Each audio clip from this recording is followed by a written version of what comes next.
ছোট থেকেই আঁকাঝোঁকা ক্রাফটের কাজ আমার খুবই ভালো লাগে, কিন্তু এই 2025-এ নভেম্বর মাস অবধি আমি কোনো রকম আঁকা, কোনো হাতের কাজ কিছুই করে উঠতে পারিনি। কারণ বাড়িতে একটা ছোট্ট বাচ্চা আছে, তো সে না ঘুমোলে তো তার সামনে এইসব নিয়ে বসা দায়। তো ঠিক করেছিলাম যে মাটির থালার ওপর একটা কাজ ট্রাই করব। তো এই থালাটা আমি প্ল্যান করেছিলাম হাজব্যান্ডের জন্মদিনের দিন এই মাটির থালার উপর কারুকার্য করে তাতে লাঞ্চ পরিবেশন করব। তার ভিডিও দেওয়া আছে, তোমরা চাইলে দেখতে পারো। অনেক সুন্দর সুন্দর আর্টিস্টের করা।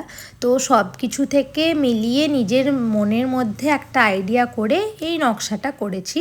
খুবই বেসিক একটা নকশা, একদম সাধারণের মধ্যে।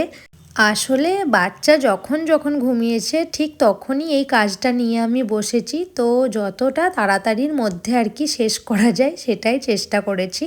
আর এই মাটির থালার ওপর কাজ এই প্রথম আমি করছি, তাই ভাবলাম তোমাদের সাথেও শেয়ার করি। সব শেষে এই ভার্নিশটা ভালো করে 2 কোট অ্যাপ্লাই করতে ভুললে চলবে না, তাহলে খাবারটা খেলেও রঙটা ট্রান্সফার হবে না আর থালা বাসনগুলো ধোয়াও যাবে। তো কমেন্টে জানিও কেমন লাগলো এই থালার ওপরের কাজটা।